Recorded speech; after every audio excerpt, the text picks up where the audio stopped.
Hi, everyone. I think we're just waiting for this. There you go. Okay. I must just say as a disclaimer that I'm still a student. I'm still a PhD student. So I think I'm going to give this presentation from a student perspective and, just sort of some of the things that I went through as a master's student and now also as a PhD student. So with regards to the budget, we're going to be talking about the 5 whys: who, what, where, when, and why. And then with regards to timelines, we'll be talking about different formats for timelines, some important considerations or tips, and I will also just quickly go through a sample 1-year timeline. Okay, so basically, if you look at the budget, it's basically just a line item description of the expenses associated with a research project. It's calculated by using your best estimates as opposed to your best guesses. And often when we are doing our budgets, especially in our proposal, we just want to get it done. So we just sort of start pulling figures out of, in the air. But it really isn't guesses, We have to be as accurate as possible, get quotes where relevant, because it really has to be an estimate as opposed to a guess. The budget is derived from the project description, and the project description in the proposal is generally your methods or your methodology section. Expenditure should always be given in units. It should be quantifiable. So, for example, salaries of your field workers can be shown as per hour according to the qualification or against for FTEs, for example. So as I said, the budget needs to be as accurate as possible because the more realistic your budget is, the more sort of, the more it will help you decide whether the study is actually feasible or not. So, so that's why it's important to spend time contacting relevant parties or service providers. So for example, if you're going to use a statistician in your study, contact the statistician.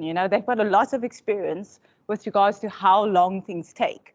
Ask them what their rate is, for example. Ask them, well, this is my research study. Could you plus minus give me a ballpark figure? Yeah. And again, include sense where relevant. Accuracy and detail is especially important if you're planning to apply for funding. For example, if you're planning to apply for NRF funding, because funding agencies require detailed narrative description of each line item in your budget. So, for example, if you just kind of thumb-sucked 5,000 Rand for field workers, now when you get your applying for funding stage, you're going to have to try quantifying that 5,000 Rand in your actual funding grant. So as I say, be as accurate as possible. And also, the more detail provided, the more credible your budget will be. Okay, so with regards to the sections that are generally provided in the budget, it will look different for every research project.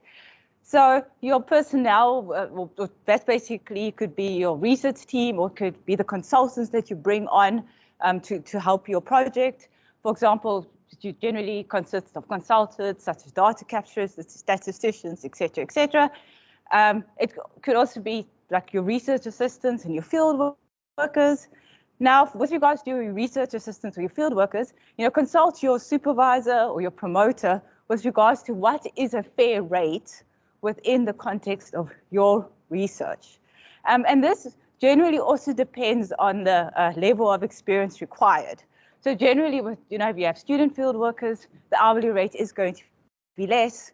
If you require somebody with a degree, for example, it may be a bit more.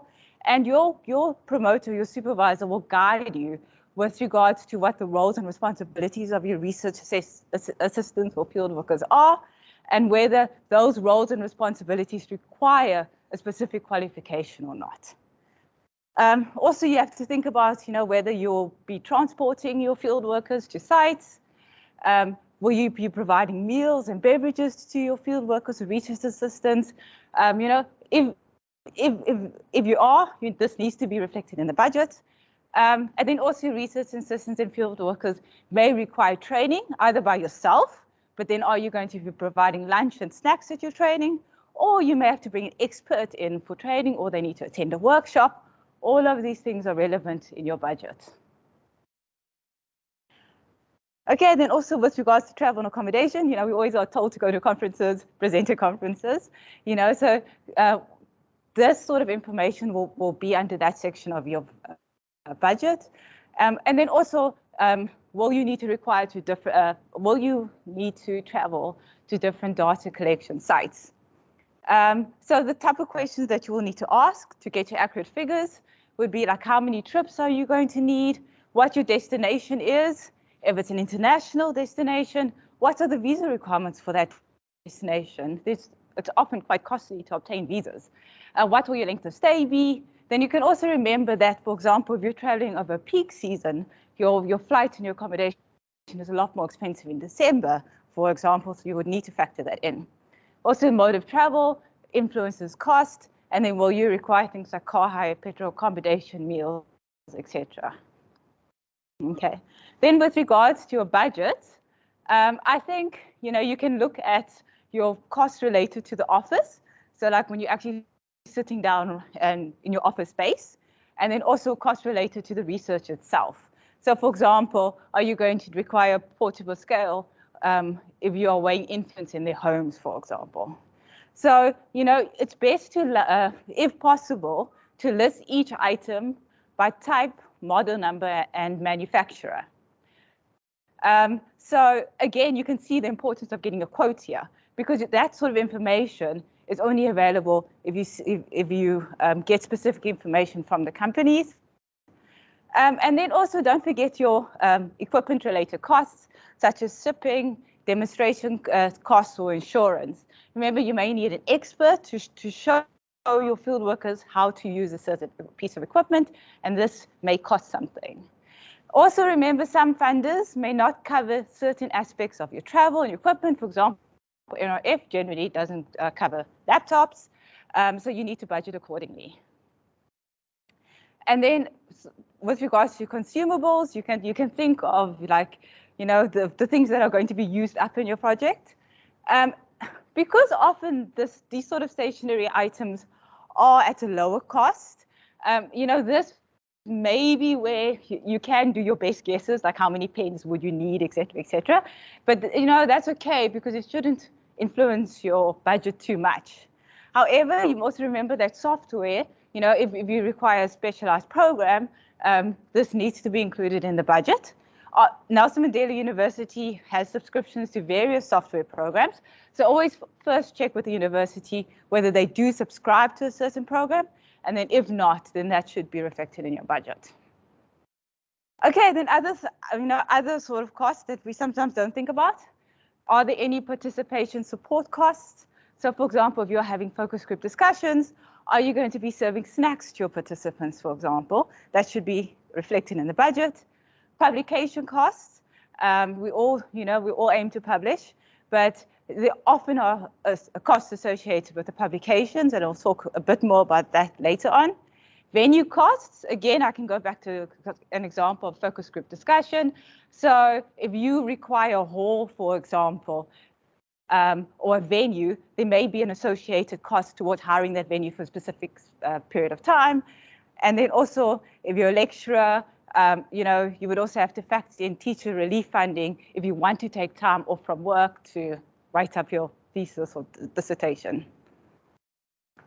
Okay, so often students, we forget to write about how our project is going to be funded in our proposal. So we will just sort of have the budget there. It's a beautiful looking budget, but often reviewers want to know, how are you going to fund this research project? Are you going to apply for funding?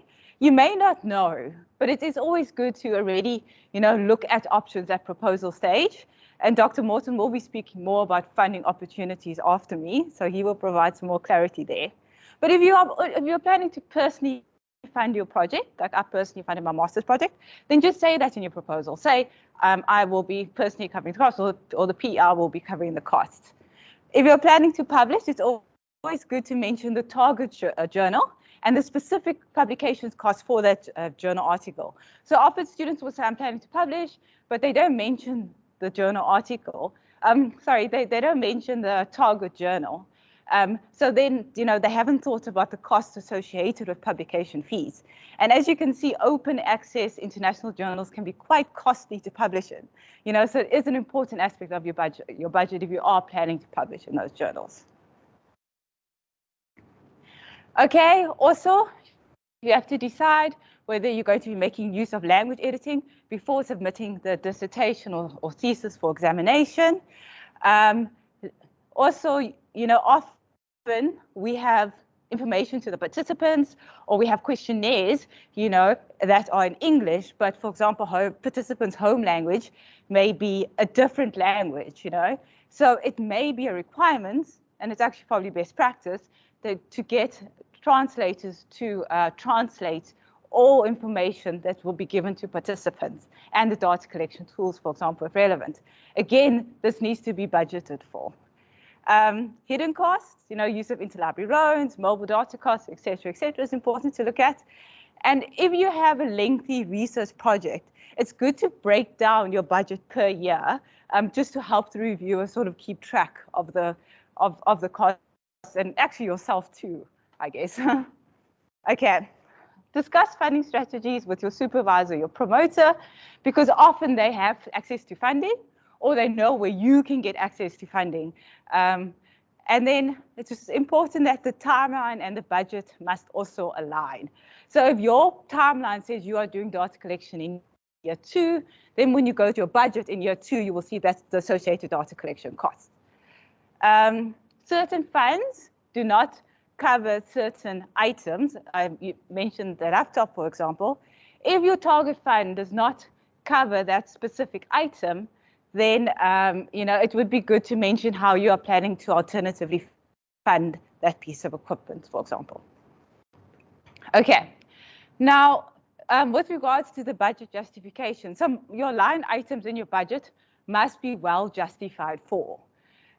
So if you're looking at your proposal, your methods section actually provides the further clarification or description of what is in your budget. So if your budget says an independent code, so if your budget says an independent code and you've budgeted for it, we need to go back to the methods section and be like, okay, no, an independent coder will be used in the study, for example, and vice versa. So the methodology section and your budget section must align nicely. Also, the method section can provide a justification of items in the budget that may not be immediately clear to the reviewers, for example. So you have a random thing in your budget, for example, like food vouchers. I have food vouchers in my proposal budget, and it didn't make sense. Why? Unless you read the methodology chapter, for example. And then remember, the information in the budget may have ethical ramifications. So, for example, the ethics around reimbursing your participants, which Dr. Gridich touched on, for example. So all of that sort of conflict of interest or ethical issues, needs to now be nicely stated or clarified in the ethics section of your proposal. Okay, I think Dr. Gridich or one of the previous speakers did touch on this. So I think we can go on. Okay.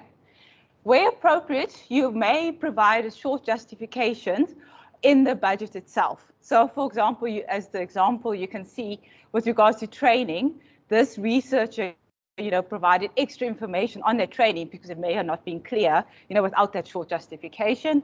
Also, it would be good to refer to appendices where applicable. And again, this is important of getting specific quotes. Again, this is a template of the budget.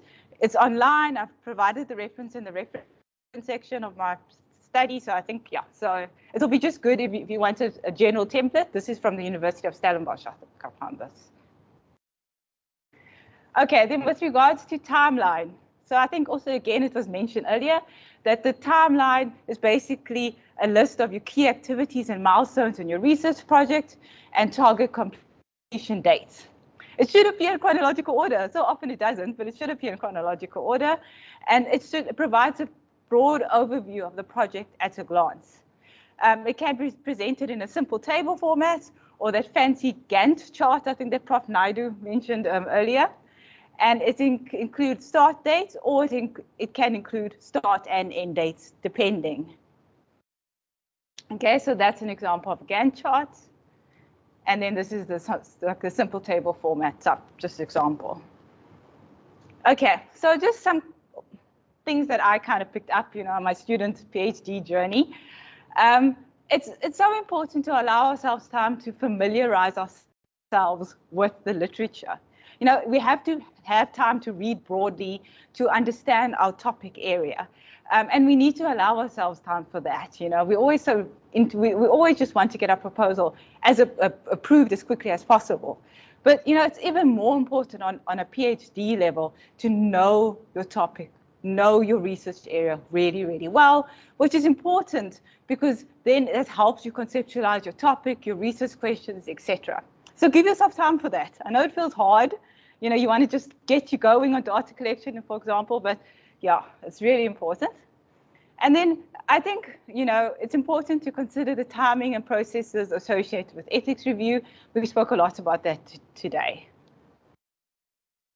Okay, so with regards to the set dates, I do think, we went through those specific institutional set dates that cannot be changed, like your committee meetings, your submission to the examiners, for example, when you're reaching the end of your journey. Those dates are set in stone. They cannot be changed. So, and those dates must be accurately reflected in your timeline, for example. Yeah. Okay.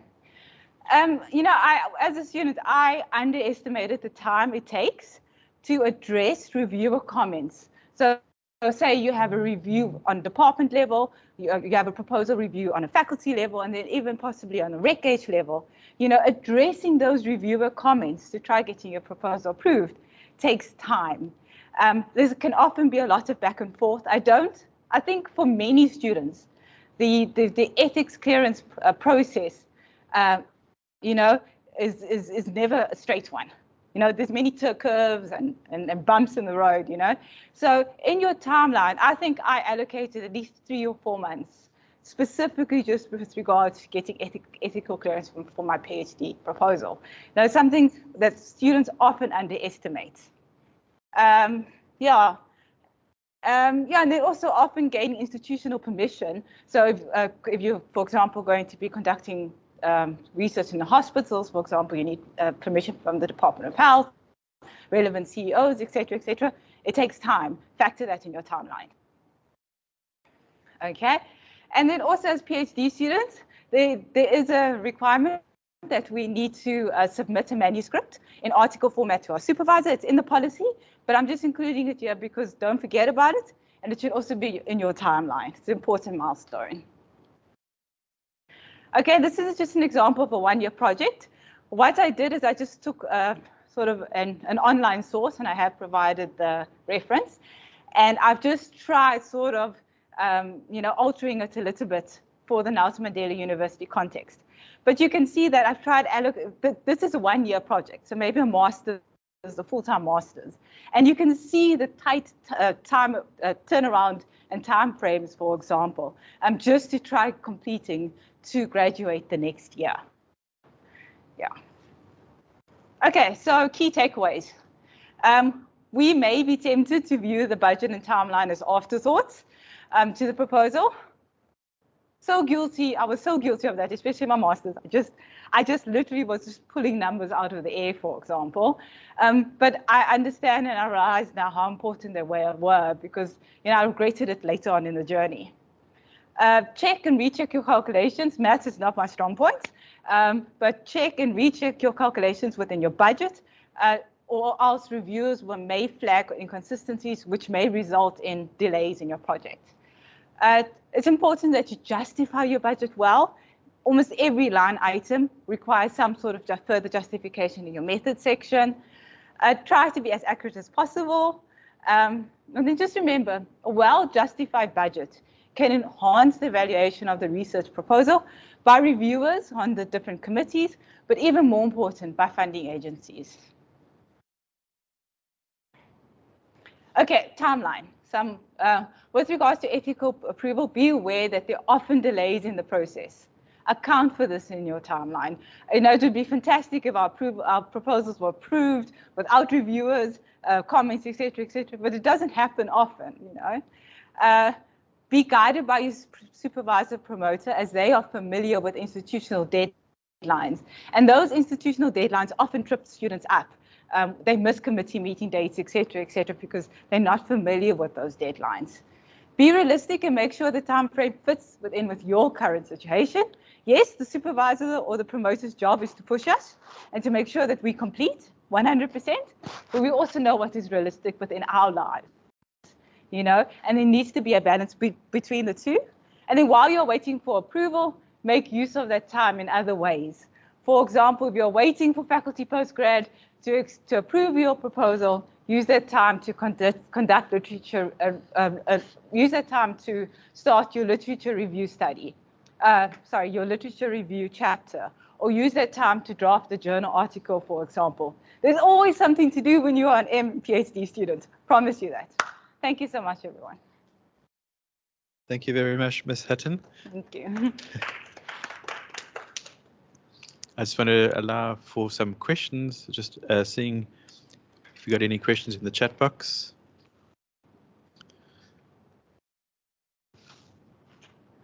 Just checking on the floor. You've got the Ms. Sidanane. You have a question? It's not a question. I think I just want to make a comment, comments and add more to what you've said, to emphasize just the importance of considering the budget and the timeline. Because we do receive in our office maybe emails from students asking about funding for translation, or they need to consult with somebody to assist them with data analysis or something like that. But as M&D students, what I think is important is to know which resources to contact and which resources to seek out to ensure that you minimize as much cost as you can. So, for example, if you know that you're going to be needing statistical help, it's important that from the beginning of you designing your proposal, that you consult with a statistician. The Faculty of Health Sciences is the luckiest faculty because we have somebody dedicated to assist our students and staff members with statistics, which is Dr. Sibanda. He's our biostatistician. His costs are free. All you need to do is to make an appointment with him. He will take you through all that you need to consider. He's got nice packages in terms of the softwares. So you would even decide which softwares that you're going to be using with him. And he would potentially even provide training to you in relation to, for example, if you want to use data instead of the SPSS that is provided by the research office. But most often as well, for qualitative researchers, most of them, they don't think of Atlas TI, which is a software that is free in the university. All they need to do is to ask for license from the research office, and it is provided to them for a period of 1 year. And then if you still need to use it, then you just ask again. It helps you with your qualitative data analysis, coding, just to minimize as much cost as you can in terms of asking somebody else to do the thing for you. But also library resources, for example. Often students don't think that when they see a journal article and then it's costing money, they don't think to contact our librarian. She gets it for you for free. and you don't have to like worry about paying some fee for that if you really need that. So I really do think that it's important that postgrad students know exactly what is it that is available to them and use those to kind of minimize the cost. Again, with the timeline, I just want to just comment on, for example, when we did a check with the last year, we found out that normally for our postgrad students, in terms of the ethics processes, it takes them an average of 3 months. 3 months, yeah. So when they're planning, they need to be aware of that. Maybe you submit your proposal end of June. It will only serve end of July in a committee meeting. And then if you are lucky, or if you don't have much feedback to attend to, maybe it takes you 2 weeks to attend to that feedback, you still need to send it back to the liaison person. It takes them more or less 2 weeks as well, because they are also busy with other things. And then you submit to us based, if it's going to Reg H, then it's another month. It's going to go serve at the end of the month. So I found, since working with proposals in the faculty, that students, they submit a proposal end of month, and then 2 weeks later they ask you what is the progress. It still hasn't served even at a meeting. So I think it's very important, especially with the timeline and review process. I think that is the period that takes a long period. Also considering that should you need to make any change, it's a full stop. You cannot do anything until you get such approval. And maybe you come submit something and it's 3 days after the deadline. Unfortunately, we may not accept it. It has to wait for the following month. So I really do think that this is one of the important aspects. And having that privilege of being on the other side, I've seen how much it comes across as an afterthought, and just the implications of it. Yeah, but I just wanted to add more to just emphasize what you've presented on. Thank you so much. Thank you. Much appreciated. Very much appreciated.